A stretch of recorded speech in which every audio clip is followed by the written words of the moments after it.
Welcome to episode 17 of the Process Breakdown podcast. Do you own a business in an industry that hardly embraces technology?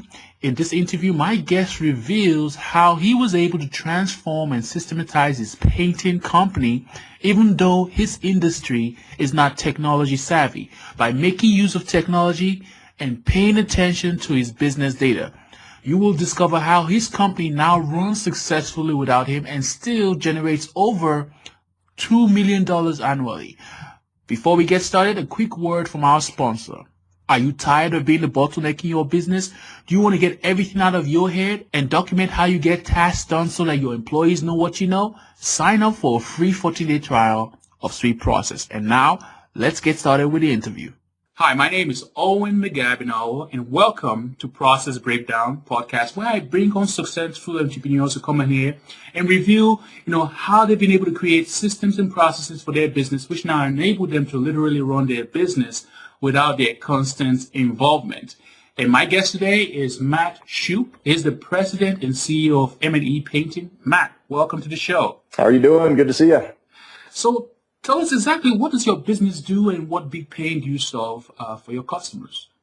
So my business, we're a residential and commercial interior and exterior painting company. I'm very much a purpose guy. So what I say that I get up and do is we just happen to paint houses. My purpose is to inspire other people, encourage them, and inspire them with our service and shine a light of leadership and entrepreneurship. I have a couple of businesses, M&D Painting. What we do is we paint houses, and then I'm here today to talk about the system and process of that and share that with you. And so one of the things my audience always want to know, the listeners always want to know, what scale of business, in terms of what scale you are in your business. And so how many full-time employees you have? We've got 12 to 14 full-time employees. We're growing a little bit year by year. So right now we're at 12, looking to get up to 14.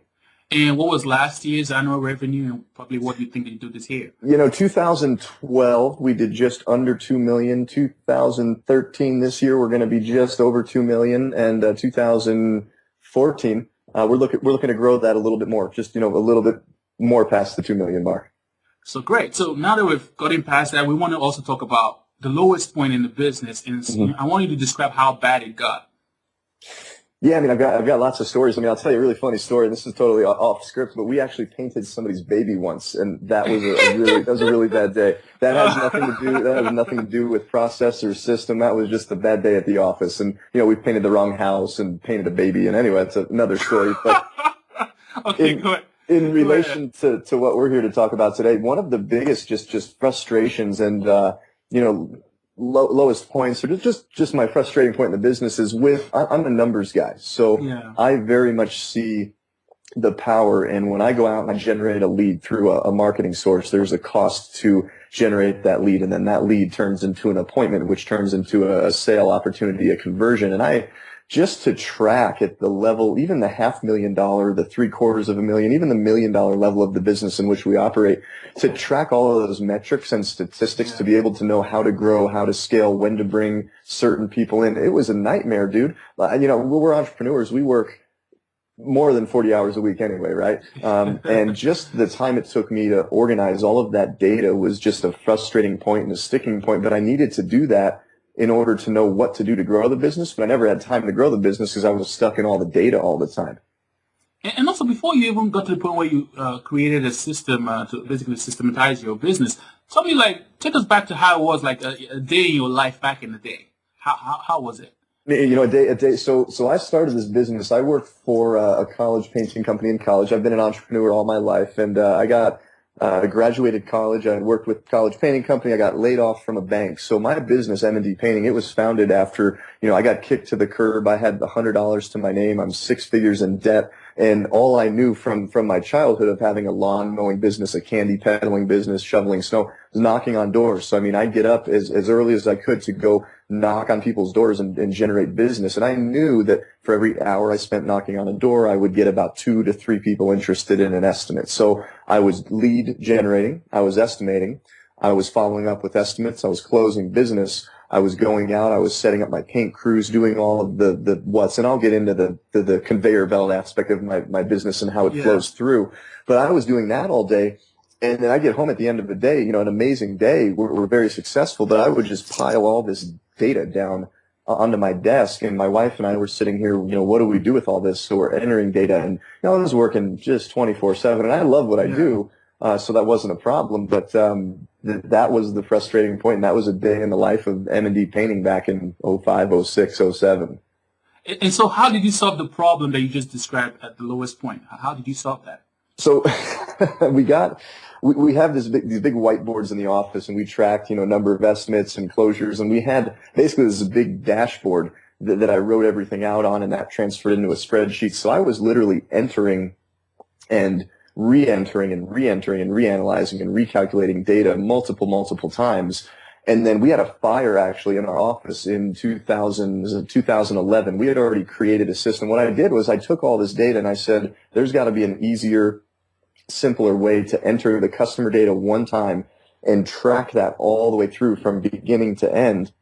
And it accidentally created an operations manual for the business alongside of being able to enter and track all those metrics. So that's how I solved that problem. I got so frustrated. I just cleared the desk one day and we just started building an internal intranet CRM for our company. It's called Simple Source CRM. So basically you wanted to see how, all the different aspects of your business, how they're working together, the different data at the different points you're collecting them. And you wanted to be, because one of the things too is, if you're not able to track it, you can improve it. So you wanted to really see how the data turns into, the input, it turns into output, meaning money for you guys. So basically that's what you're trying to do, right? Exactly. Absolutely. I mean, you can be doing all of the action steps and aligning with people to be successful and, and relating that back to your vision and your goals. But data is power, being able to analyze metrics and data and be able to break that down and systematize what you need to do to make that happen and where you've got sticking points that you can improve on, what's going well, what's not going well. And without that, I was just spinning my wheels. It needs to be done in any business, hands down. So let's talk about the specifics of this very system that you ended up building. So, walk me through it. So you said that during the pre-interview that you built this, but obviously it seems like it's like a software or whatever. How did you go through that process of doing that? Because the person listening to this now will say, okay, maybe they're at that stage in their business where they have all this data flowing around. They want to get really organized and systematized like you. And maybe they want to even build their own custom solution like you did. Take us back to where you were when you got the epiphany that, you have to do this. Take us through that journey to where now you've actually had that in place. Absolutely. So, 2005, 6, 7, so about 4 years in the business. It's the end of 2008. We were over the $1 million mark. We were just spending all this time. And I reached out to a local coder. I'm not a computer guy. I don't understand code and all that language and all that stuff that these guys do. I'm a business guy. So I met somebody that could fill that need. And I sat down and interviewed him. And I just said, hey, Bill, here's everything that I've got up on this dashboard. I want to say, how many leads per week. I broke down everything that we were tracking, why we were tracking it, how that flowed from start to finish. And he said, okay, I'll charge you X to create it. And then we started working together, and we've invested a lot of, time, energy, money, and it's a moving target. We're always refining and developing it as the business matures and grows. So I just, found somebody, sat down, we built it out, and then we did it in different phases, 1.0, 2.0, whatever you want to call it. I'm curious, the version 1.0, how much did it even cost? I just want to give listeners an idea. It was one of those things where, we had different needs at different points of the business, but it was probably, $4,000 or $5,000, maybe $6,000. And that was that first phase we did. And we've put a good $40,000 to $50,000 into building this system. So we've invested a lot into it. We're very much, but if I wouldn't have had it, I would have spent $200,000, $300,000, $400,000 in hiring and training and managing somebody to do all that anyway. So, an entrepreneur is going to look at that anyway. He's going to look at it and say, dude, $50K, that's crazy. I'm not going to spend that. But I was spending it in other ways. I was spending it in my lost time or another team member's time. So you're spending it. You're in it, and you're spending way more to not build a system. And by building your own custom system that basically manages the workflow of how work comes in as a lead all the way to you guys fulfilling it all the way to, delivering at the end. By creating your own custom workflow Two, what you've said even in the pre-interview is that you accidentally even end up creating like a company operations manual. Explain that. Yeah, so the way that the company operates, and I can skip ahead if it's okay, but a customer calls us and we collect all of their contact information. We schedule an appointment. This system emails a confirmation to the customer. It then sends our estimator an appointment invite to their Outlook calendar, so the estimator knows to call them. So the way that the site flows the customer through is the same way that internally, how a customer internally flows through our company from the work process, but then also their external experience from customer to company also works through. So all the way from painting is two parts. It's sales. I guess maybe I should even do a lead into this question because one of the things we always do is, during this interview, I always try and get every guest to talk about their business and compare their business like a conveyor belt. On one end, you have a lead who's probably interested in painting, in your case, and on the other end is a lead, so a customer who's happy you guys have come in and painted their house and they're excited. But behind the scenes, there are systems and processes, working behind the scenes that don't get seen by the customer. And now's your chance to work us, through that entire conveyor belt. Absolutely. Okay. So yeah, so customer calls, we take the lead, we schedule the appointment, we send them an appointment confirmation, we get an Outlook calendar request in our calendar. We then call and confirm. We have contact points with the customer. We come out, we perform the estimate, we make sure they're a good fit, we're a good fit for them, we give them the estimate, send it to them. We then have our sales funnel and process to when they decide either they accept our proposal and we do business and move forward. If they don't accept our proposal, we actually, we kill the estimate. We say that that's a dead lead, and our system tracks that so we know what we're not getting. When the job actually schedules with us, it then goes to pre-production phase, which is picking out paint colors, getting the power washing of the home scheduled, and then again, it moves along that conveyor belt. A production manager then takes that customer into the production process, calls them, schedules the pre-painting appointment. We walk through, and then as we send the crew out to do the work, order the paint, our system actually tracks job costing, profitability. So when the conveyor belt spits out a happy customer whose house is completely painted, we know exactly their satisfaction rating, what the job cost, what kind of profit we made, our margins, and then we go to a home dashboard that shows us all of our sales conversions. So we see every single piece of data that's important to our business through that conveyor belt process and that internal system.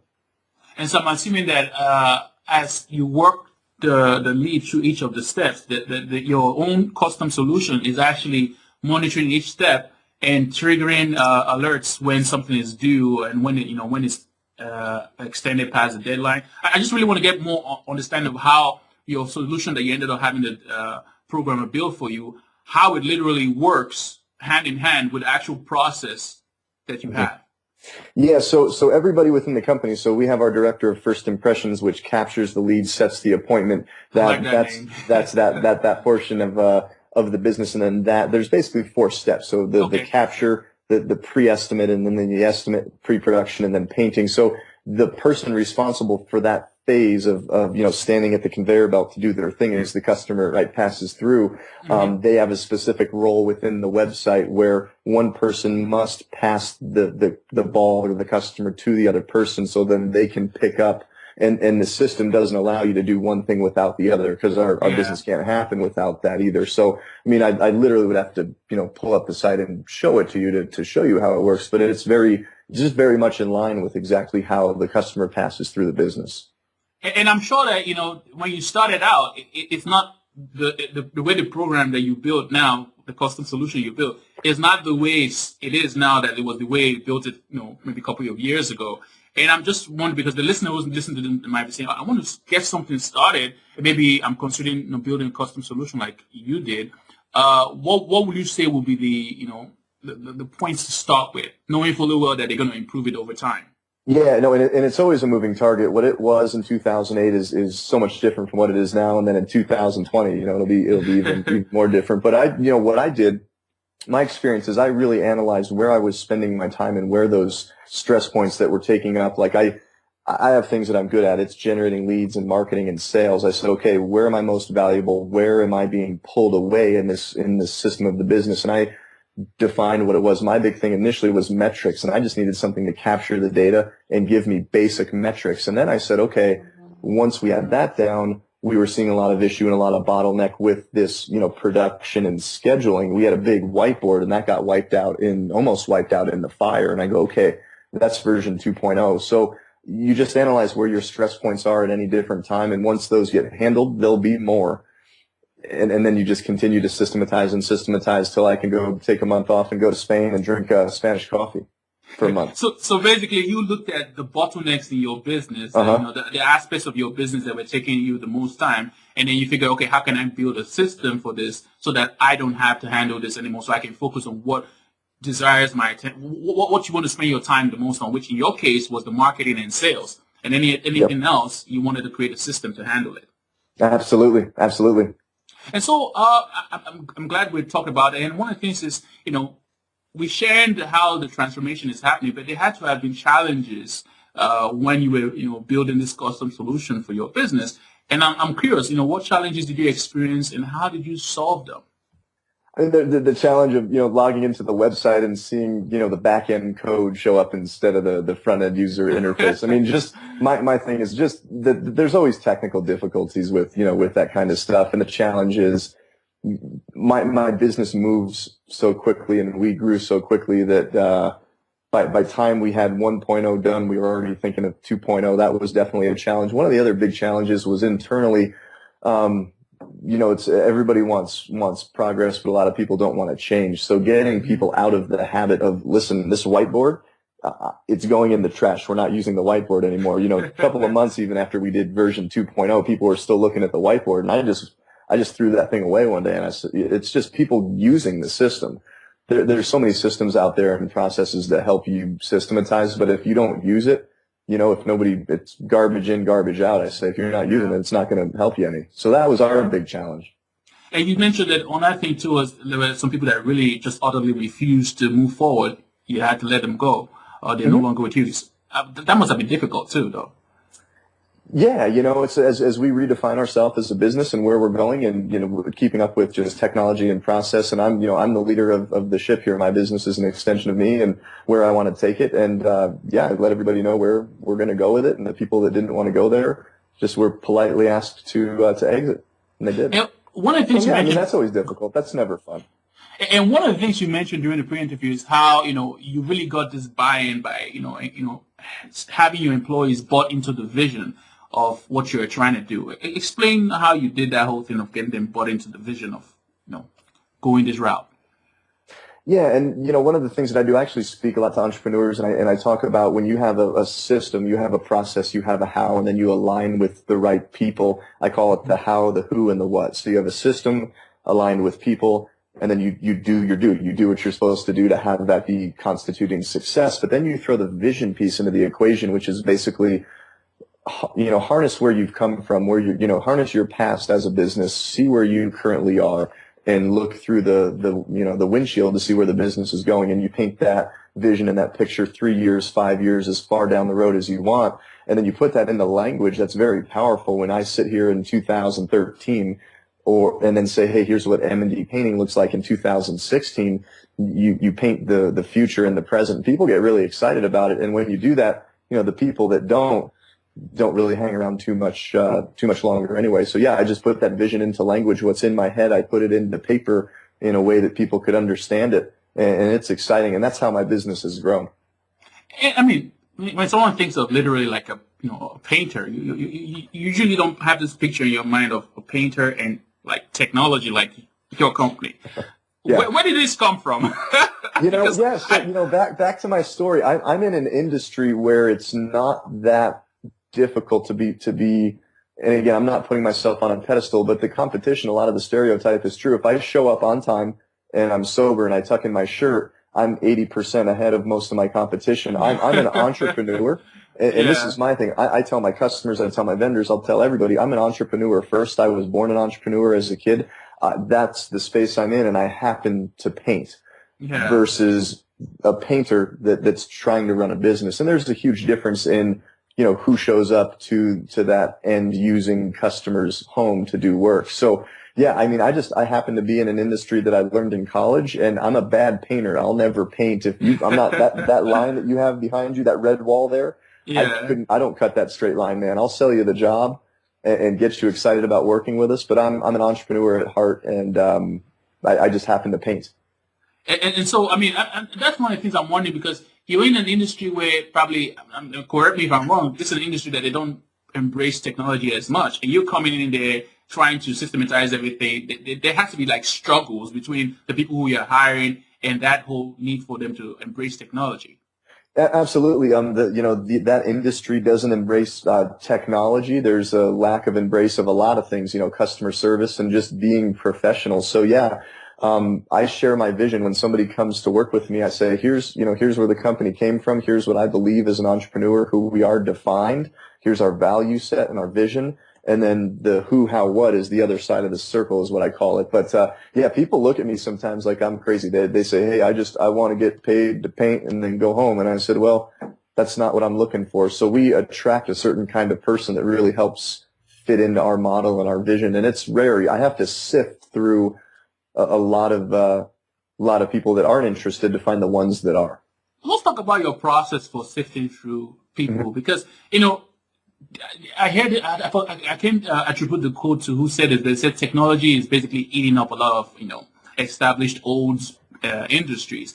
And so now, in your case, that you have to get somebody who's going to buy into this whole idea of it's not what a customer that they've been used to in this industry, and so you're using technology to disrupt the whole the painting industry. But the thing I'm wondering is, I want to talk about specifically the process you have for sifting through the people that come in and apply, to be part of your team. Because if you have the who, like you mentioned, the who, the how, the who, and I don't know exactly what you said, but what. But the what, yeah, your process for getting the right person on board. Yeah, so I'll share the old way that I used to do it, which is a complete waste of time, and I would encourage everybody to not do this. But somebody would call, hey, I want a job. Here's my resume. Great. Come meet me at a Starbucks. I'll buy a coffee, and I'll schedule an appointment at 8 o'clock, 8:30, 9 o'clock, and I'll meet 10 people over a 5-hour period. And I'm in the painting industry, so I go to Starbucks. It's 8 a.m. I'm sitting there from 8 a.m. to 1:30. Half of the people don't show up on me. I've had like 5 caramel macchiatos. I'm highly caffeinated. I'm getting stood up all day. And it's just a complete waste of time. And then the people that did show up, I said, well, what can you do for me? What can I pay you? And it was very much hiring based on a who and a what. Now I just say, if you're interested in working with me to any degree in my business, being a customer, a vendor, a strategic partner, a community partner, we're very involved in the community. Go to our website, mndpainting.com, about us, go to our vision, and read our vision. And it states in language, here's why we're here, the credo we believe, the value set we run by. And hey, if that jives with you, if you're feeling that, if you like that, fill out a form. It sends us an email. And once a week, Monday morning, 7 a.m. in our office, I invite anybody who's interested in hearing our vision and story to that meeting. And just the process of asking somebody to do certain things, like turn on your computer, go to a website, read, fill out a form, show up on time, confirm. There's 6, 7, 8 things that are important that they will be doing at the front line of my business, that if they can't even do that to come to a meeting, it's just not going to work out. But I don't spend 6 hours at a Starbucks and get high on caramel macchiato. So I do it once a week. So I've taken what was, 6 hours that only got 1 hour worth of stuff done. And then I end up firing these people to just sharing my vision and sharing my story. And then those people, once they're interested, then we sit down with the more traditional, okay, what's the job description? I start with the right side of the circle, the defining my company, my values, and my vision. Because if there's not a match there, I don't care what system, process, person, or skills you have, it's not going to work out. Yeah, and I'm glad that you mentioned that you basically create a custom solution to help with the workflow. But then there's one thing with the workflow, but then there's another question that, okay, how do you, what do you have in place that enables your employee to know exactly what they have to do in each stage of the conveyor belt? Mm-hmm. So probably, go ahead. Let me see what answer you come up with. Yeah. So with the system we have, that's the entire conveyor belt. So when I hire, let's say, director of first impressions, and we sit down at their desk and we field a phone call, there's obviously, here's the questions we ask, and this information goes into the website. So that portion of our Simple Source website that this person uses is their job description, and the flow, the way that you flow somebody through that system and get them to the next step is what that person needs to do. So there's that one-on-one training, obviously, with somebody that's been there, done that, teaching that person how to, set up the lead, or if it's the estimator, going out and doing the estimating with the estimator, training them. But the training process flows right through with the internal website that we have. And so basically, it's kind of like the system now is that you have specific procedures for every task that person is supposed to handle inside of the system. That's Absolutely. how you accidentally created a manual for the business. Yeah, and it's one of those things. I remember when I worked at a sandwich shop, and they made me read through this operations manual. I mean, reading through when I don't technically have a written operations manual. My thing is, live by the credo, do what you say you're going to do when you say you're going to do it, and serve with your talents and abilities. And when you mess up, because you will, and everybody does take accountability, that's my operations manual. And then the site and working somebody through that is really the rest of the, boots on the ground portion of it. So. And so how do you track and verify the results that your employees deliver? So when I log into the site, there's a dashboard, and I can literally click on that, and I can see my director of first impressions, how active that person's staying in terms of generating and setting up estimates. It tracks daily who's calling in, what they're, what's getting set up. I can track the number of estimates my estimator does during any given time. Literally, you can search and you can pick any metric you want to see. And at the click of a button, which, used to take 40 to 50 hours a week of data entry on spreadsheets, I'm able to do that in about 3 seconds on the site. What I'm getting from this is that you basically created a situation where any activity that you're doing in your business, you're able to put the data back into this, big bucket. And then now you can filter the data based on how you want to see it. Mm-hmm. Yep, absolutely. You also mentioned that you have metrics to track production as well. Can you talk about some of those? Yeah, so a couple of things we track in the painting business is a production manager is going to be responsible for a certain number of crews per week, and each crew has a capacity of, dollar amount and profit per day that they track. So we have a big production dashboard where going into, a particular week or month or quarter, we can see all of the jobs lined out. So the jobs go from being estimated to booked to in process to then put onto the production board, and we can schedule that out for the whole year. We can see where there's gaps, and all it is again, it's just clicking buttons and moving that person down the conveyor belt. But just as much as I have the sales metrics, there's also those production metrics, and it holds those, people in those roles accountable to, booking work that's profitable and scheduling work that's profitable in the time that it's supposed to be done. So what I get for that, you know this common saying where it's like, well, popular saying where it's if you can track it, then you can improve it. What I'm getting from this whole interview is that, okay, first of all, you literally are showing them step by step how to do the tasks that they're responsible for.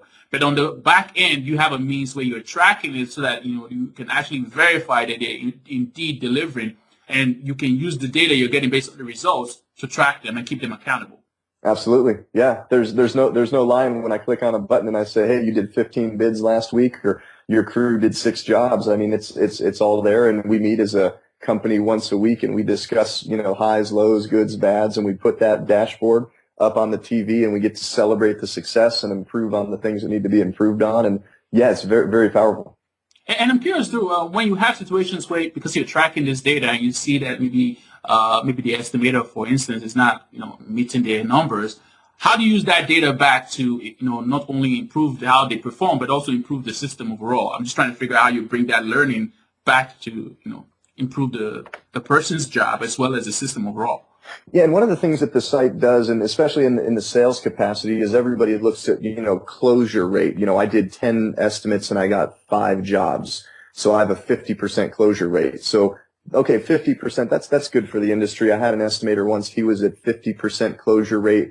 My other estimator was at, 28% closure rate. So at face value, you're going to look at it and go, oh, your guy that closes 50% is better. But then I tied in another metric that says, well, how many dollars do you capture for every estimate that you go on? So I looked at, okay, you closed 5, you closed 2.8 out of 10.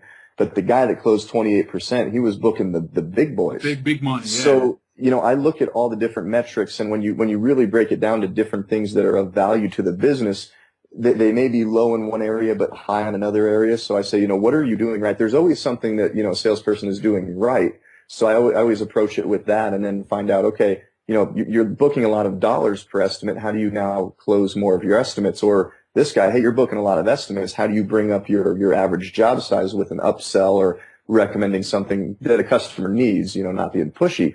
So having different pieces of data and basically looking at it through a different window, looking into the house through a different window, you see things at different angles. And that's as the site's developed over time. That's how we improve and we motivate and inspire the people to do better.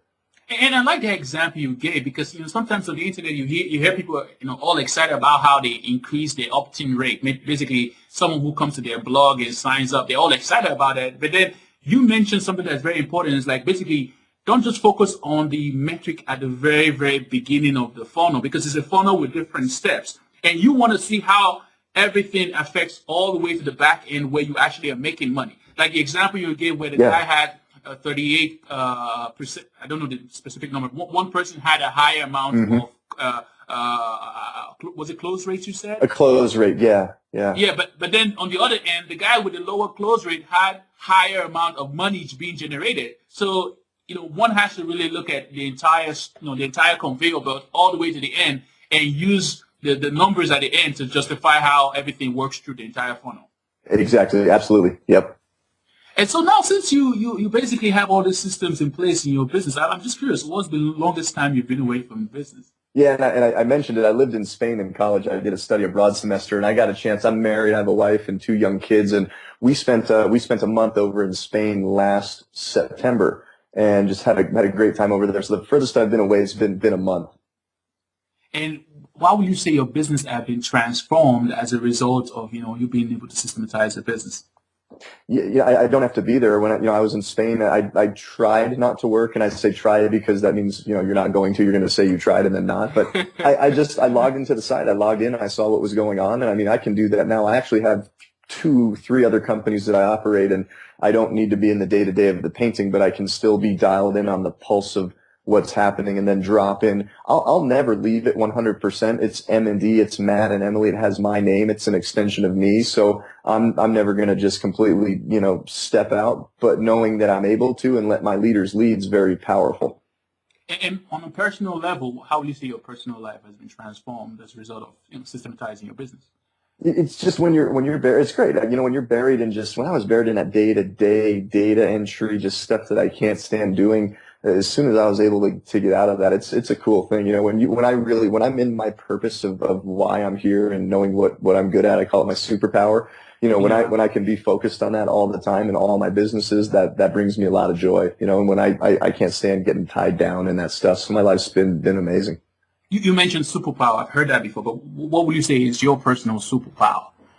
Is creating a vision and sharing a vision and getting people aligned with it, and then making sure everybody's in the right seat on the rocket ship, and then blasting that thing off and then seeing it happen.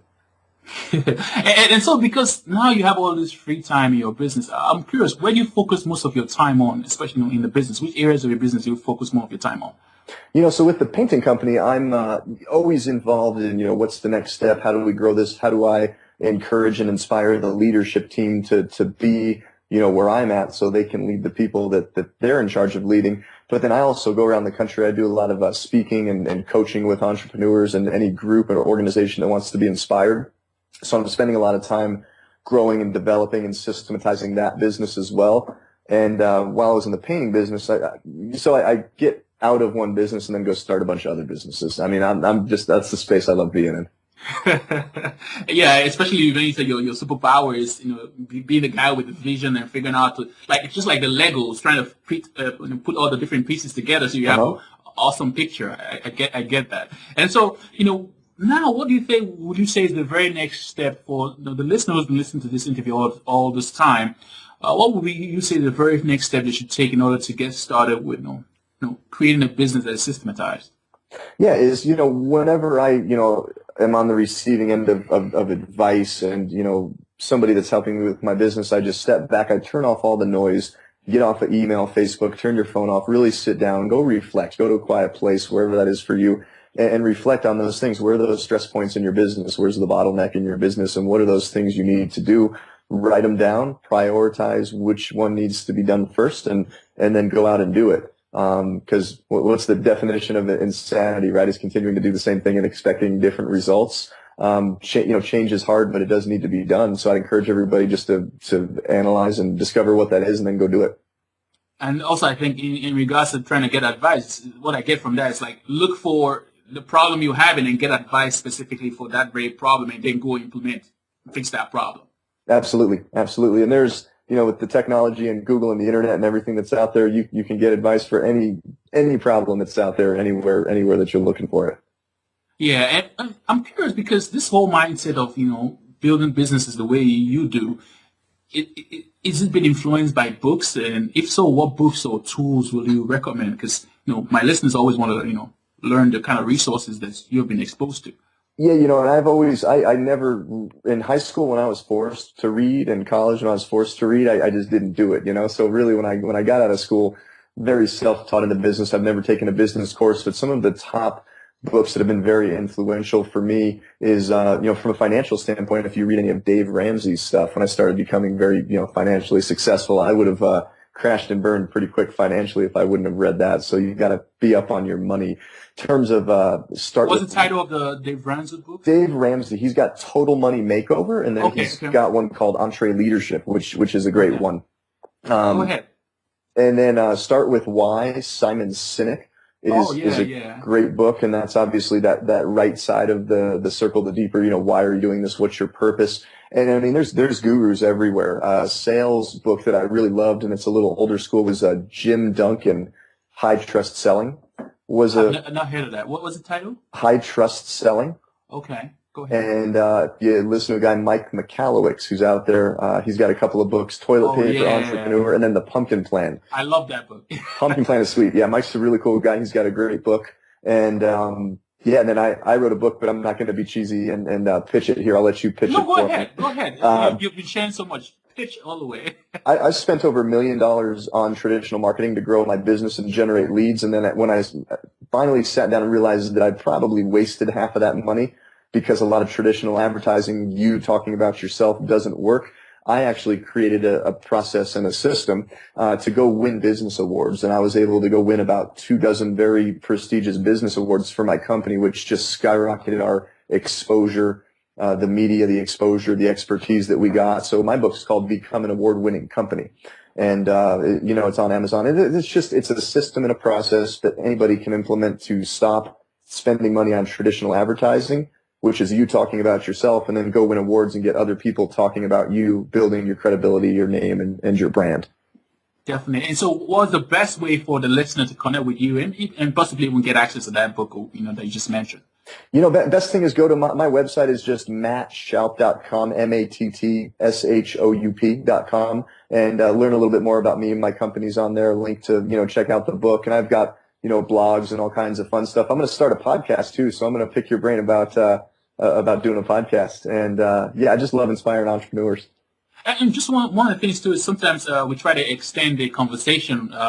Maybe we didn't cover some topics during the call, and maybe the listeners listening and figured out something that you want to ask you. Will you be willing to engage in the conversation? If they ask you a question on the blogs, on the comments? Absolutely. However they technically do that. Like I said, I'm not a computer guy, but you send me the message. I'm happy to be reached out to, and I'll respond to you as fast as I can. So you listening now, you just heard that. If you have a question about something during this interview that I didn't quite cover, go ahead and leave a comment on the blog, and hopefully we'll get Matt to come back and respond. And so, sometimes I get so excited I don't ask all the right questions. And so I'm wondering, is there a question that you were wishing I asked you during this interview I didn't get to ask you yet? And if so, I want you to pose the question and the answer. Yeah, we talked a lot about system and process and, the feet on the ground parts of the business. We talked a little bit about vision, but when I finally had things come full circle for me as an entrepreneur, I went from existing to success very quickly. But there's that different level from when you go from success to significance. So not even a question, but more of a point in a question that I might ask your listeners is, as you systematize and you conveyor belt your business, everything that you do and your business does, how does that tie back to the purpose that you have here on this planet as a person and an entrepreneur, and how are you defined, and is what you're doing tying back into the legacy and the story that you're going to leave here? And how does one discover, because what you just mentioned sounds like, what's the name of this guy's, Peak something by John Maslow. Basically, there's three levels of, there's the, trying to exist, and there's the part where you are, sustaining yourself, and then there's the part where you're going through transformation, right? So, three different levels. And you're saying that basically when the person is systematizing their business to really cater to, are you saying to cater to the highest point of that peak where it's like the transformation part?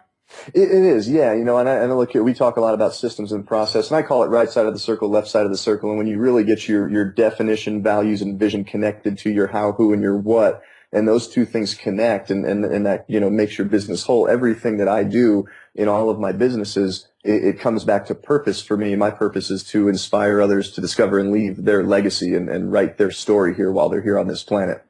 And just in case the listener is probably not at that stage where they've discovered their purpose, I'm just wondering, how did you discover yours? Maybe they can learn from that.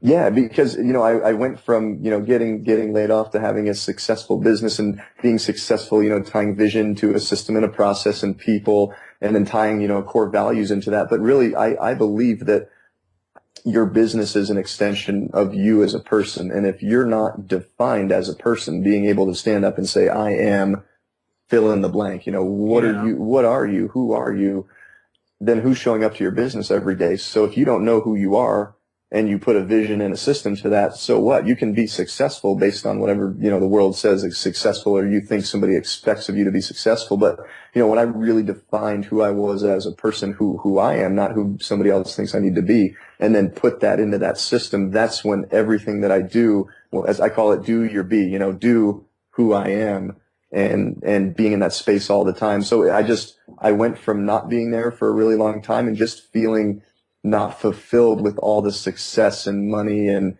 recognition, whatever that is, laying down every night, waking up every morning saying there's still something missing. And it's because I didn't define myself. And that's what I speak on and talk on and go, all over the place and help people with. So that's the space that I'm in, and I love being in.